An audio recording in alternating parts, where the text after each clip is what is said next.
सविता अपनी दोनों बहू कोयल और मोहिनी से बहुत परेशान थी।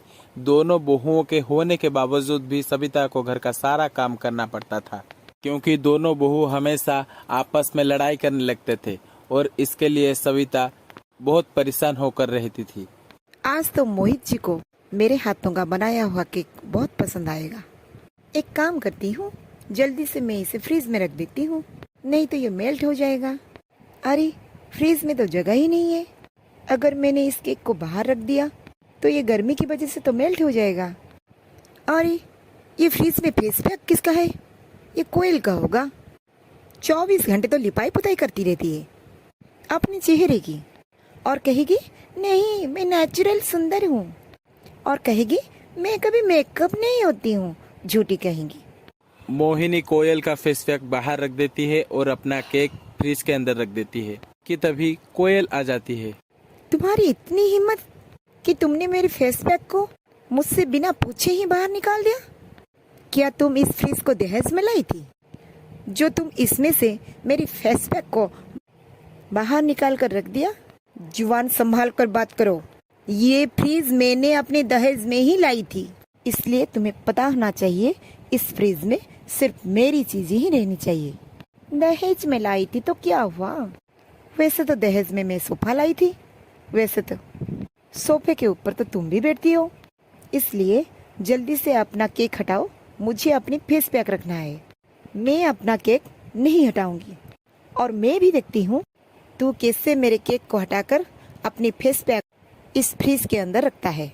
कोयल को मोहिनी के बात पर बहुत गुस्सा आता है और इसी समय दोनों का सास आकर वहां पर पहुंच जाता है और कहता है, अच्छे खासे घर को तुम दोनों ने चिड़िया खाना बनाकर रख दिया है। अब क्या हुआ तुम दोनों का? क्यों लड़ रहे हो आपस में? माँ जी, इस कोयल की बच्ची ने मेरी केक को नीचे गिरवा दिया। मैं तो कितनी मेहनत से इनके लिए बनाया था। अरे झूठी कहेंगी। माँ जी, इसने पहले मेरे फेस पैक को नीचे गिराया था, उसके बाद मैंने इसका केक को नीचे गिराया। बस करो, मैं तुम दोनों की इस रोज की लड़ाइयों से परेशान हो गई हूँ। मैं अब सोने जा रही हूँ। अगर फिर किसी बात से तुम दोनों की लड़ाई हुई और मुझको आवाज सुनाई दी तो मुझसे बुरा कोई नहीं होगा।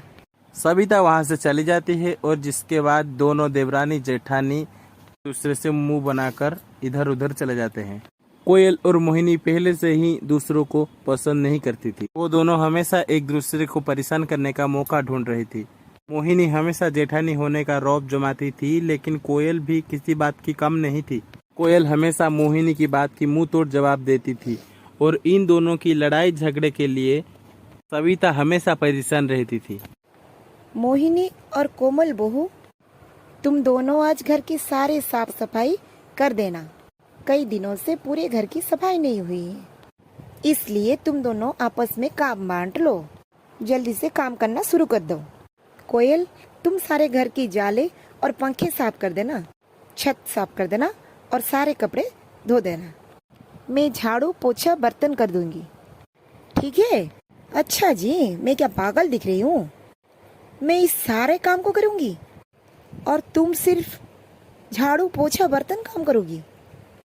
देख रही हो माँ जी, कितनी चालाकी दिखा रही है।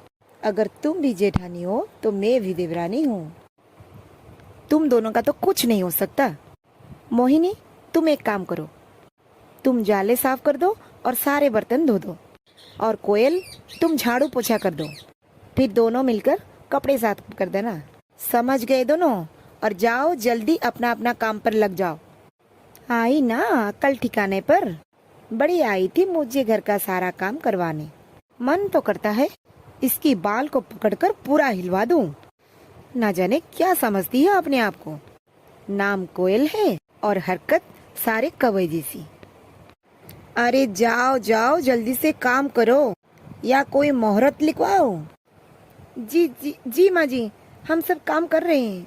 पता नहीं किस मनुष्य घड़ियों में मैंने इन दोनों को मेरे बेटों से शादी करवाया। इससे तो अच्छा होता मेरे दोनों बेटे कुंवारा रह जाते। पता नहीं पिछले जन्म में क्या कर्म किए थे जो इस जन्म में मुझे ऐसी दोनों बहुएं मिली। ऐसे ही उन्होंने जेठानी और देवरानी को लड़ते हुए बहुत टाइम हो जाता है और उसके बाद बारिश भी होना शुरू हो जाता है। चलो अच्छा हुआ, घर का तो पोछा मैंने लगा दिया। अब जाती हूँ थोड़ा सा आराम करने। कोयल इतना बोल ही रही थी तभी वहाँ पर मोहिनी बारिश से भीगे हुए घर के अंदर आ जाती है और जिस वजह से घर में पानी पानी हो जाती है। तुम्हें क्या दिखाई नहीं देता? मैंने कितनी मेहनत से सारे घर का पोछा लगवाया था और तुमने इसको गंदा कर दिया। अरे रे, मैंने जानबूझ को नहीं किया। रहने दो मोहिनी, मैं साफ जानती हूँ तुमने इस सब जानबूझकर ही किया है ताकि मैं दोबारा घर का पोछा लगवाऊं। अरे आप किस बात पर लड़ रही हो? और ये घर पानी पानी क्यों लग रही है? माँ जी, ये सब मोहिनी किया है। मैंने कितने मेहनत से घर का सारा पोछा लगवाया था और इसने घर को फिर से गंदा कर दिया। माँ जी, ये झूठ बोल रही है। मैं बारिश से भीग कर आई थी, मुझे क्या पता था ये घर में पोछा लगवा रही है।